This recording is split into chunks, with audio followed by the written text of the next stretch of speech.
आप लोगों ने किसी सिनेमा का भी डायलॉग सुना होगा कि हम अंग्रेजों के ज़माने के जेलर हैं, और वो डायलॉग जो था वो उस समय के जो कारा अधिनियम है उसको, उसकी मूल भावना को व्यक्त करता था। ये एकदम सीधा रहो, कारा संबंधित कानून को अद्यतन बना लीजिए। और अद्यतन महोदय, इसमें ये अवधारणात्मक ही परिवर्तन है। पहले सिर्फ कारा अधिनियम था, अभी क्या है, कारा एवं सुधारात्मक विधेयक। महोदय, मैं प्रस्ताव करता हूं कि बिहार कारा एवं सुधारात्मक सेवा विधेयक 2026 स्वीकृत हो। महोदय, मैं इसलिए कहता हूं कि सदन इसे स्वीकृत करे कि आप जब विधेयक के पूरे स्वरूप को देखेंगे तो आपको मुख्यमंत्री जी से तो हमदर्दी है ही है, इस विधेयक से भी हमदर्दी हो जाएगी। इसलिए कि ये एक महत्वपूर्ण और प्रगतिशील विधेयक है।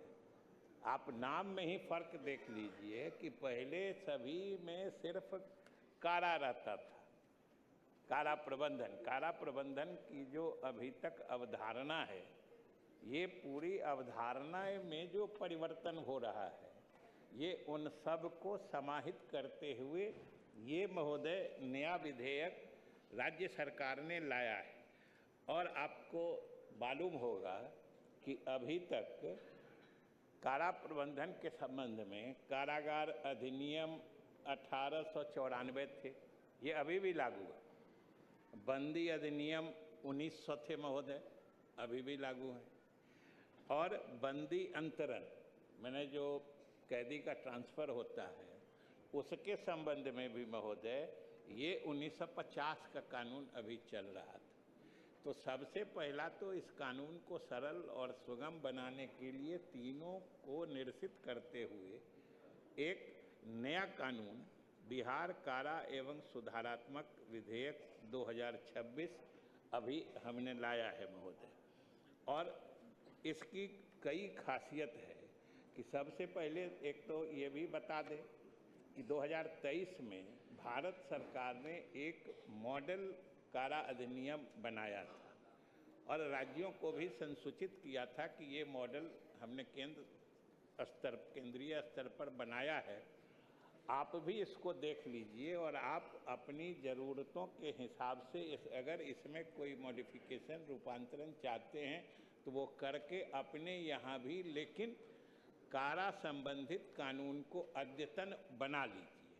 और अद्यतन महोदय, इसमें ये अवधारणात्मक ही परिवर्तन है कि पहले सिर्फ कारा अधिनियम था, अभी क्या है, कारा एवं सुधारात्मक विधेयक।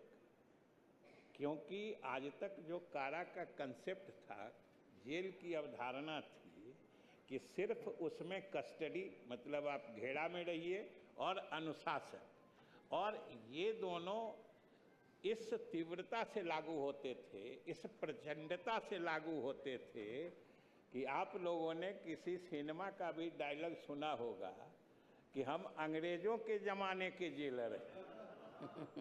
और वो डायलॉग जो था वो उस समय के जो कारा अधिनियम है उसको, उसकी मूल भावना को व्यक्त करता था। ये एकदम सीधा रहो। और अब जो हम लोगों की अवधारणा है महोदय कि अगर आप जो कह रहे थे, आप दोनों आदमी, आप ही दोनों के भावना के अनुरूप जो विधेयक है कि अगर कोई किसी छोटे मोटे अपराध में या किसी कारण सजा पाके जेल में जाता है तो वहाँ पर ऐसा माहौल रहे कि उनमें सुधार की भी गुंजाइश रहे।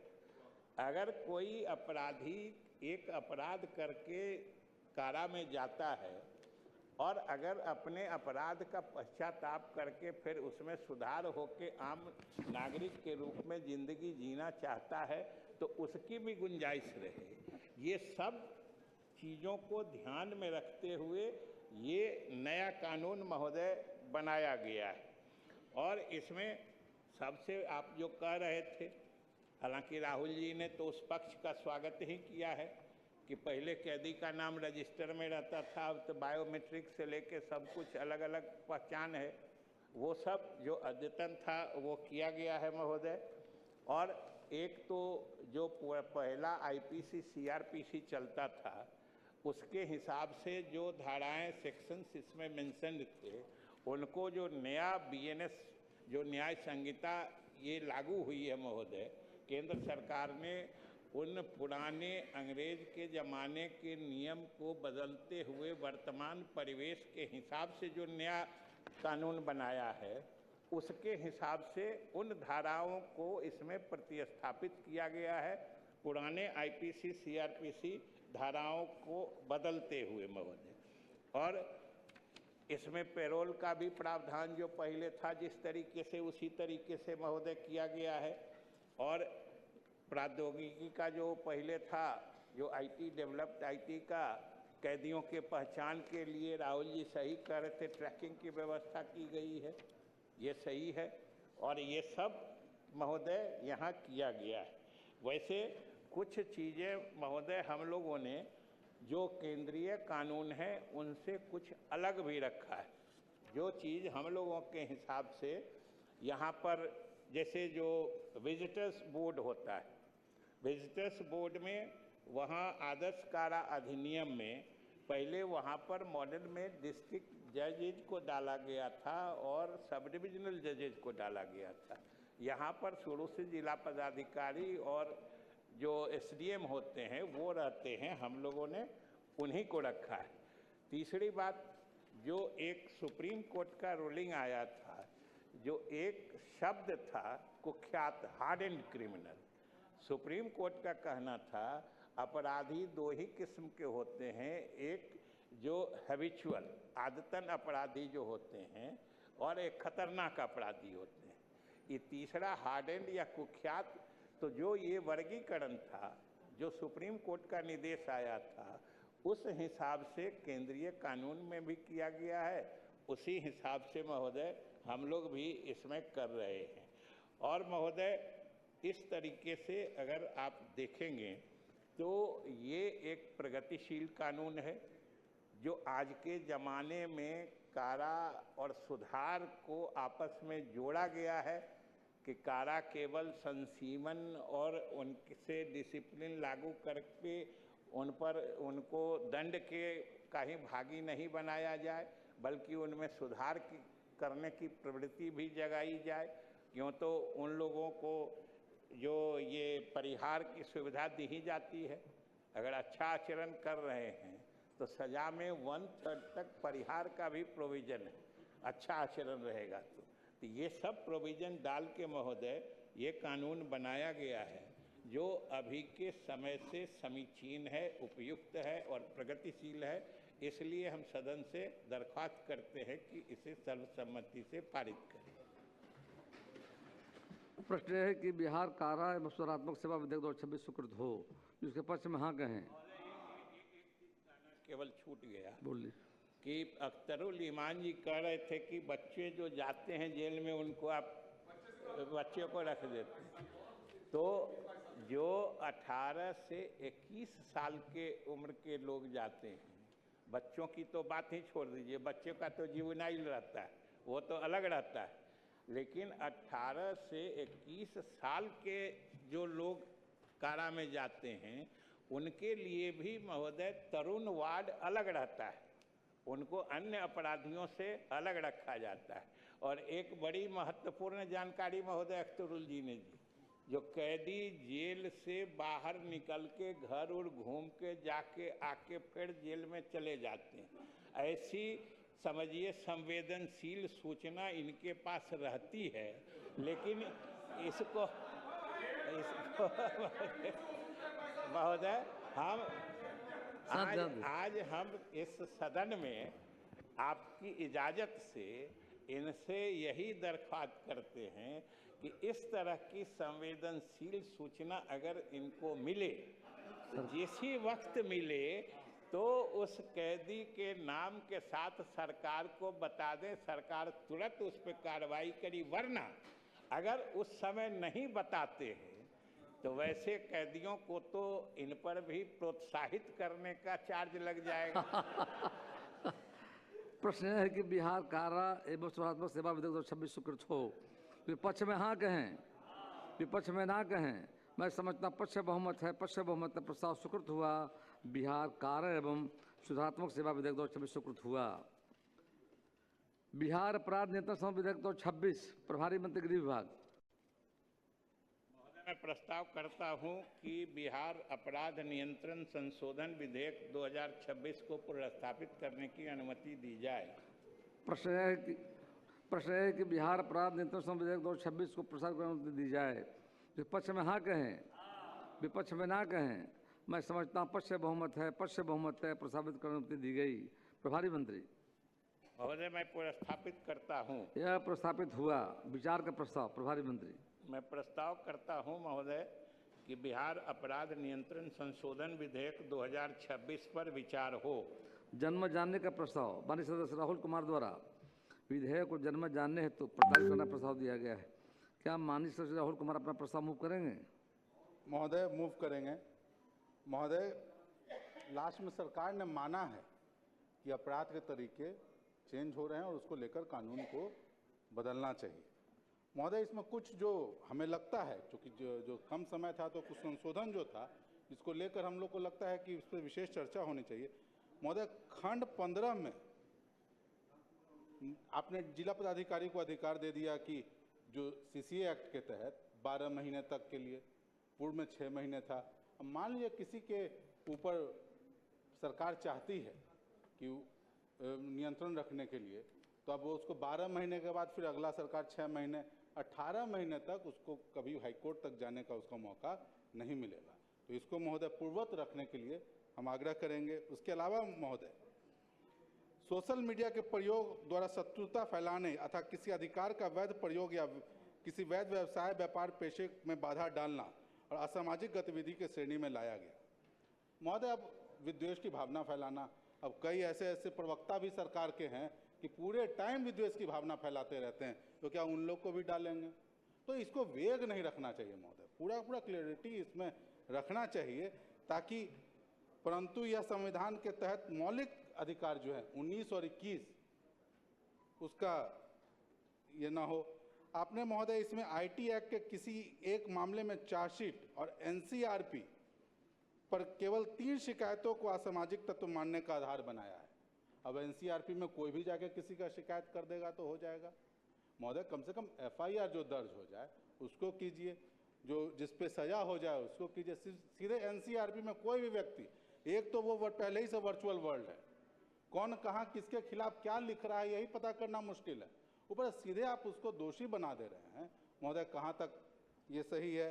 इसके माध्यम से कहीं ना कहीं आप जो सोशल मीडिया पे जो प्रेस नए बंधु आ रहे हैं उनको तो कहीं टारगेट नहीं करना चाहते हैं, तो इससे आपका उद्देश्य जो है जो आपका वो सही नहीं दिख रहा है। उसके अलावा महोदय, अंतिम, जिलाधिकारी आयुक्त किसी भी साक्ष्य पर विचार करने की छूट है, इस पर भारतीय साक्ष्य अधिनियम 223 लागू नहीं होगा। महोदय, ये कैसा कानून है?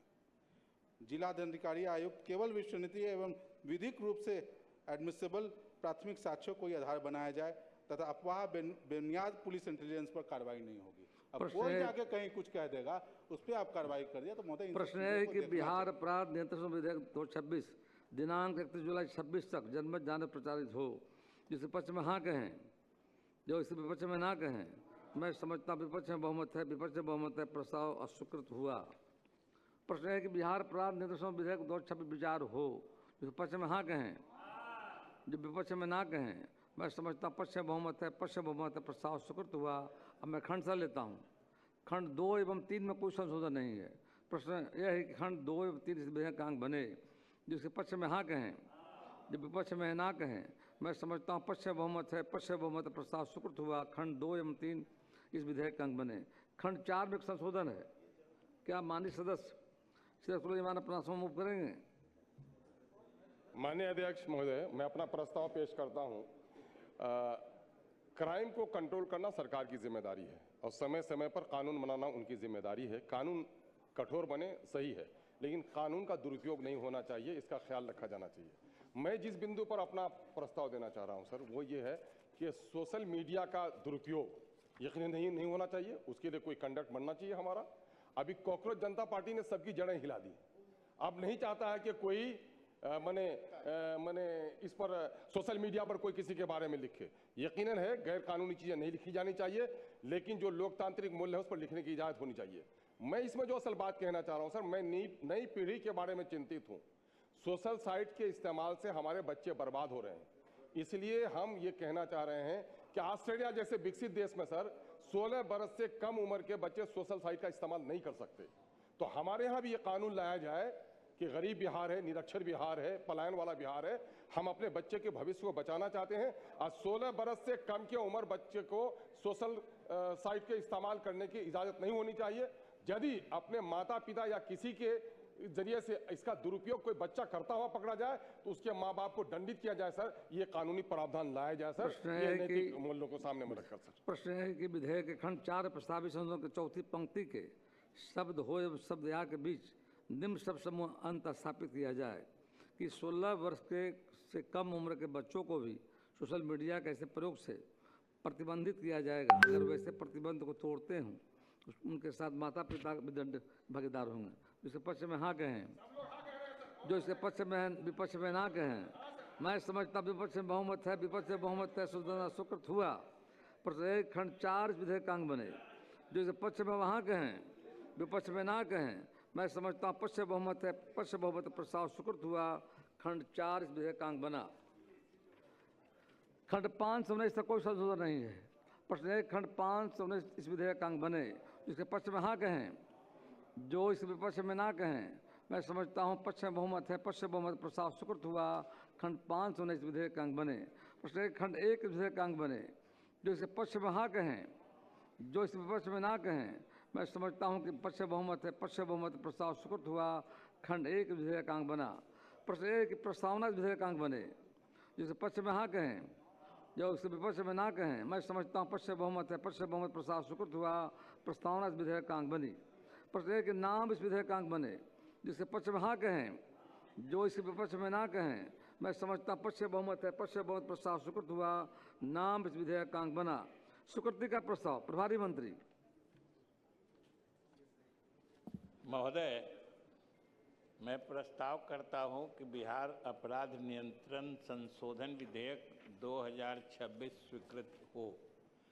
वो महोदय इसलिए कि माननीय सदस्यों ने, जिन लोगों ने भी इस पे अपनी बातें रखी हैं, अख्तरुल जी ने और राहुल जी ने, हम समझते हैं कि आपने जो बातें कही हैं उसी दिशा में तो ये विधेयक संशोधन किया जा रहा है। ये पहले का जो 24 का अधिनियम है उसको हम लोग आज संशोधित आप ही दोनों की भावना को इसमें शामिल करने के लिए कर रहे हैं। आप जितनी बातें कहे हैं वही सब चीज़ों पर आधारित संशोधन है महोदय, कि आज महोदय जितना तरह का तरीका बदल गया है अपराध का, या जैसे अभी कह रहे थे सोशल मीडिया को, ऑस्ट्रेलिया की बात कर रहे थे, या बाहर विदेश में कहीं पर 16 वर्ष से कम के बच्चे को देखने पे प्रतिबंध लगा दिया गया है। तो आखिर क्यों लगाया गया है? कि उसका दुरुपयोग हो रहा है। और अभी का जो कानून था उसमें सोशल मीडिया के इस तरह के गलत कृत्यों को रोकने का या नियंत्रित करने की प्रावधान नहीं था, वो इसमें किया जा रहा है। तो आप जो चाह रहे हैं वही तो हम लोग कर रहे हैं। फिर भी कहते हैं कि इसको डिले करने के लिए कोई जनमत जानने में परिचारित करा दीजिए। महोदय, ये बहुत ही महत्वपूर्ण संशोधन है और आप अगर इसमें गौर करेंगे तो जो कह रहे थे हमारे दोनों साथियों ने इसके दुरुपयोग की बात कही है। तो कानून तो कोई भी है, जो सबसे बड़ा कानून इस देश का संसद ने जब संविधान बनाया था तो संविधान सभा के अध्यक्ष डॉक्टर राजेंद्र प्रसाद जी ने संविधान को अंगीकार करते समय जो अपना अध्यक्षीय भाषण दिया था उसी में कहा था कि कोई कानून कितना भी पवित्र क्यों न हो, उसकी सफलता उसके लागू करने वाले की मंशा पर निर्भर करती है। तो ये तो शुरू से है, कोई भी कानून है, अगर कोई उसको लागू करने वाला दुरुपयोग करता है तो ये तो गलत बात है ही। और आज महोदय जो भावना अख्तरुल जी ने व्यक्त की है, आज मैं आपके माध्यम से सदन को आश्वस्त करना चाहता हूं कि हमारे मुख्यमंत्री सम्राट जी की सरकार किसी भी कानून का किसी भी हालत में दुरुपयोग नहीं होने देगी। ये हम बिहार के जनता को आश्वस्त करना चाहते हैं, क्योंकि हम लोग तो जनता को कोई असुविधा नहीं हो, जो अपराधी प्रवृत्ति के लोग हैं जिनको हम क्राइम कंट्रोल एक्ट के तहत उनको निषिद्ध करते थे, हमने उसका दायरा बढ़ाया है अपराधियों को नियंत्रित करने के लिए, आम लोगों को सुविधा देने के लिए। तो आप जो कह रहे हैं महोदय उसी हिसाब से तो है।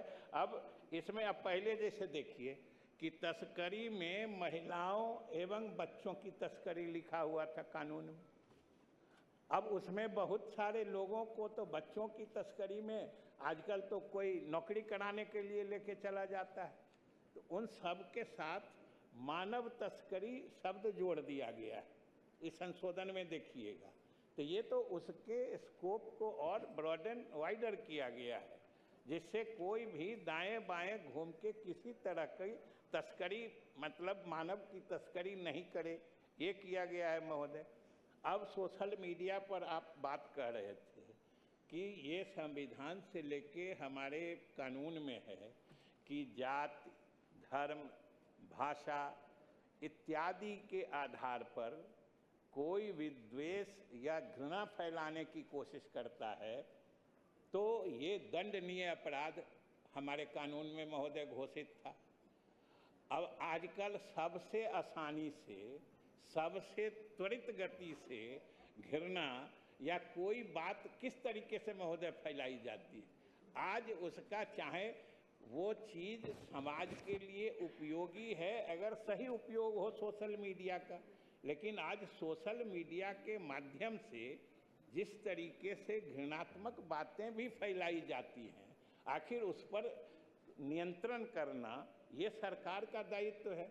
और पहले के कानून में इसका प्रावधान नहीं था, ये हम लोगों ने इसमें लाया है।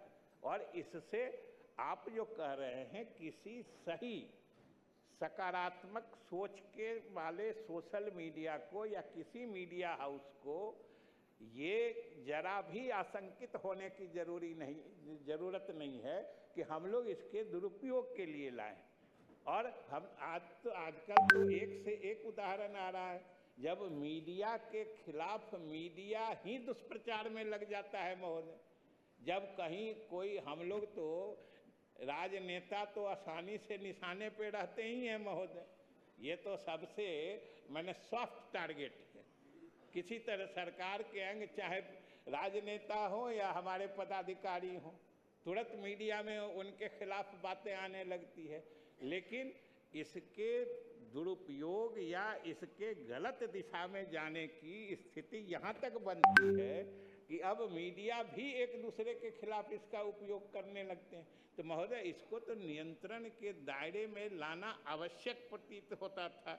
इसलिए महोदय ये, और अभी राहुल जी कह रहे थे एनसीआरपी के बारे में, नेशनल क्राइम जो वो पोर्टल है, जो कोई आदमी केस कर देगा वो हो जाएगा, वो नहीं है राहुल। इसमें है कि कम से कम जो केस हुआ है, केस तो कोई आदमी करता है, उसका इन्वेस्टिगेशन होता है, जो कम से कम 2 में चार्जशीटेड हो। केस दर्ज होना, चार्जशीटेड होने में फ़र्क है। और किसी, या अगर 2 में चार्जशीटेड है या 1 में कन्विक्टेड हो जाता है। कन्विक्टेड का मतलब हो गया महोदय ट्रायल भी हो गया, उसको सजा भी मिल गई। तो वैसे केसेस में है, ऐसा नहीं है कि कोई हम पर आप पर किसी पर 4 केस कर दिया बस उस पर सीसीए लग जाएगा महोदय। इसलिए उन सारे चीज़ों को महोदय इसमें रखा गया है। अब समझिए, अभी जो वर्तमान कानून था, अभी आप लोग भी ना यहाँ से लेके अभी देखते हैं दिल्ली में जंतर मंतर तक क्या हंगामा मचा हुआ है महोदय। आखिर मामला क्या है? Paper leak. हाँ, और पेपर लीक जैसा जितने सारे तथ्य पेपर लीक से जुड़े हुए आज प्रकाश में आ रहे हैं महोदय, पेपर लीक जैसा कोई संगठित अपराध दूसरा होता है क्या? लेकिन आज की जो परिभाषा थी संगठित अपराध की, उसमें पेपर लीक शामिल नहीं था, क्योंकि ये नया किस्म का अपराध पनपता है। तो ज्यों-ज्यों अपराध या अपराध करने का तरीका बदलता जाता है, हमें अपने कानूनों को भी अद्यतन महोदय बनाना पड़ता है। इसलिए अब इसमें अमेंडमेंट करके हम लोगों ने पेपर लीक को भी संगठित अपराध में महोदय डाला है। और इसी तरीके से बाकी जो आप लोगों ने चिंता व्यक्त की है, उसमें हम लोग जो भी आपको सजेशन भी देना हो वो दे दीजिएगा। ये तो एक्ट है, इसको लागू करने का तरीका एक्ट के बाद नियमावलियों में होती है, जो रूल्स बनते हैं, हम लोग उसमें भी आपके भावनाओं का पूरा ख्याल रखेंगे। लेकिन बैठे बैठे मत बोलिए, मत बोलिए बैठे बैठे। महोदय, हमें भी आपकी भावनाओं का ख्याल रखने में अच्छा तब लगता है जब